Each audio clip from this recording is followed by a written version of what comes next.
හොඳයි දැන් අපි යනවා මෙහි පුරාවිද්‍යා පරිශ්‍රය නරඹන්න යම්මත් එක මේ යාළුවෝ කට්ටියකුත් ඉන්නවා පරප්පුවේ යවුනේ නේද ඒ කට්ටිය අහුල කනවා මෙතනට කෑම දාලා ඇති මේ ගලට නිසා වියලි කොටස් ඉතුරු වෙලා ඇති නිසා ඒවා ඒ කට්ටිය කනවා වාඩි වෙලා නිදහසින් ඉතින්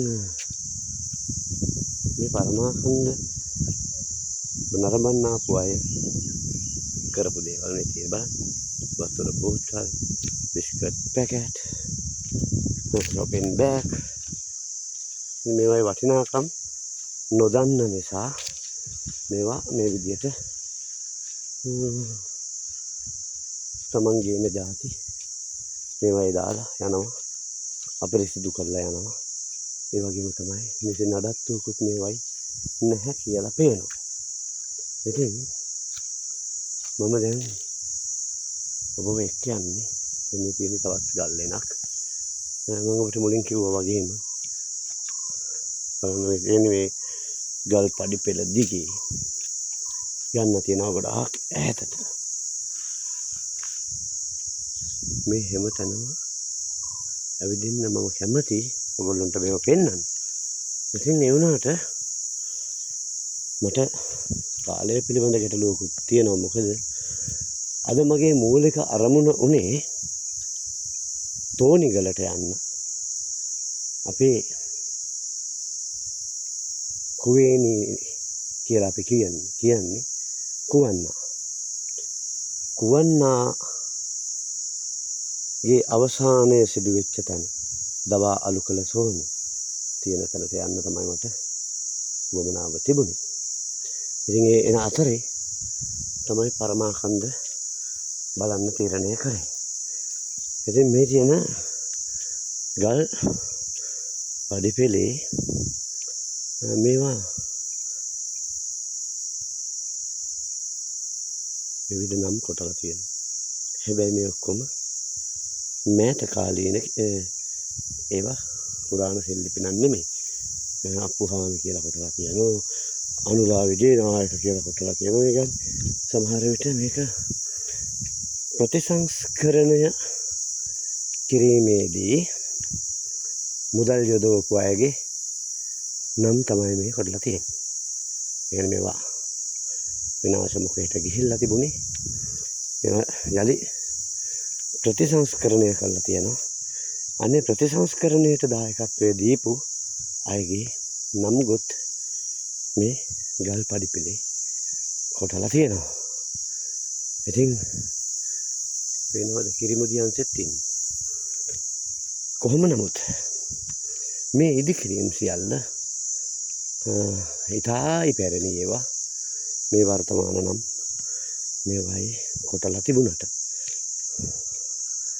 ඉතින් මේ අර මම හිතපු දේ හරි මේක ප්‍රතිසංස්කරණය කරන්න මුදල් යොදවපු අයගේ නම් තමයි මේ පඩියෙන් පඩියට කොටලා තියෙන්නේ. ඔන්න මම දැන් දිනදාසගේ කරට ගොඩ වෙලා සෝමදාසගේ කරට ගොඩ වෙලා අබරන් අප්පුගේ කරට ගොඩ වෙලා එක එක්කෙනාගේ කරේ තමයි මේ යන්නේ. දැක්කද ගලෙන් ගලට නම් කොටලා තියෙනවා. හැබැයි මේ හැම එකක්ම මෑත ඉදිකිරීම් නෙවෙයි. මේවා ඉතායි පැරණි ඒවා. වර්තමාන නම් කොටලා තියෙන්නේ ප්‍රතිසංස්කරණය කරද්දී. අපි අමුඩට.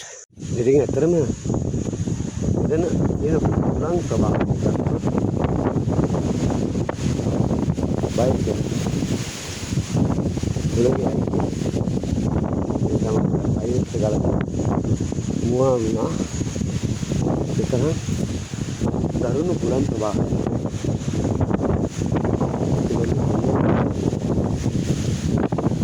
මෙහි තුල තිබෙන තවත් අපූර්ව යන මේ ගල්ලෙනෙහි පුරාණ ගල්ලෙනෙහි බුදු ප්‍රතිමා වහන්සේ නමක් මෑත කාලීනව ප්‍රතිසංස්කරණය කරලා තියෙනවා. ඉතින් හැබැයි මට දැනෙන විදියට පුරා විද්‍යා අංශයේ අනුගමනයෙන් තොරව වෙන්න ඇති. මෙහෙම කරලා තියෙනවා. හැබැයි උඩ ව්‍යංජිත පැරණි ඒවට කිසිදු හානියක් කරලා නැහැ. හොඳයි.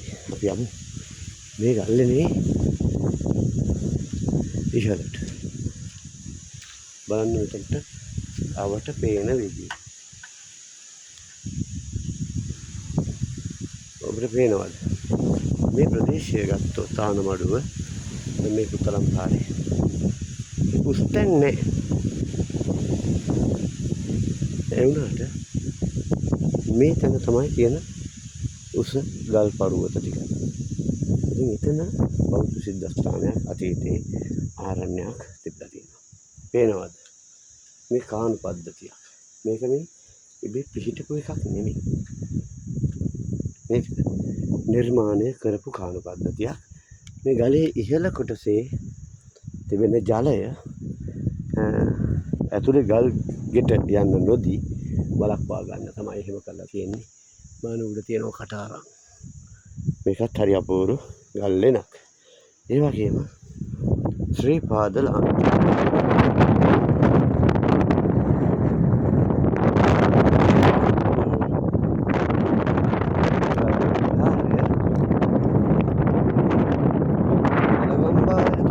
ගිනුමට තමයි කරගෙන තියෙන්නේ. තියෙන සාපාරික. ඉතින් අද වගේ තවකාලිකත් බලන්න මේ සුසුසු කාර්යයක් මේක ජලය තියෙනවා. ඉතින් අතීතයේ මේක පිරිසිදුවට තියෙන්නට ඇති. බලමු. අනිත් අන්තයෙන් අපිට පේන විදිහ විශේෂ පේන විදිහ. අයිනට යන්නේ නැහැ මට බයයි මේ තරම් සුළු.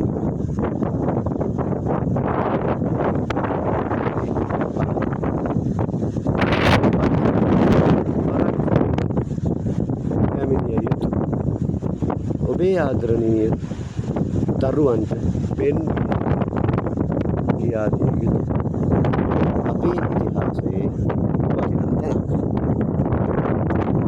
මෙතර යන්න බයයි කිව්වා. යන්න හිතුවා.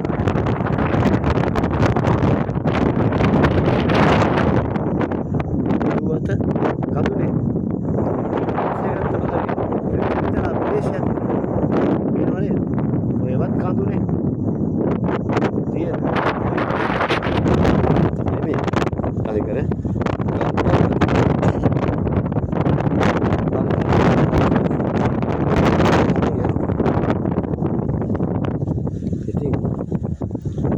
බලමු ඒක අන්තයට ගිහිල්ලා. ඉතින් මේ ප්‍රදේශෙත් මේ තියෙන්නේ ගල්වල කට් කපලා පේනවනේ. මේකෙත් තියෙනවනේ දැන් ඔය කට්ට කටා තියෙනවා. මේ යම්බුරු කටාරමක් තියෙනවා. මේ කටාරමෙන් කරලා තියෙන්නේ මේ පහළ ප්‍රදේශයට මෙන්න මේ ප්‍රදේශයට මේ කුණ ප්‍රදේශයට වල උඩ ඉඳලා එන වතුර මේක නතර කරපු එක. ඉතින් හරි අපූර්ව තැනක්. මතකයි නේද? පරමාකන්ද.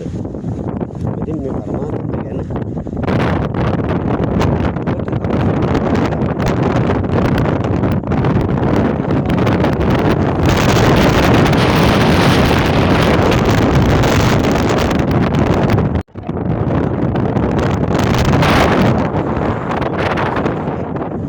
අන්ලිමිටඩ් හිස්ටරි කියලා තියෙනවා. අනේ බලන්න. ඒක බලන්න.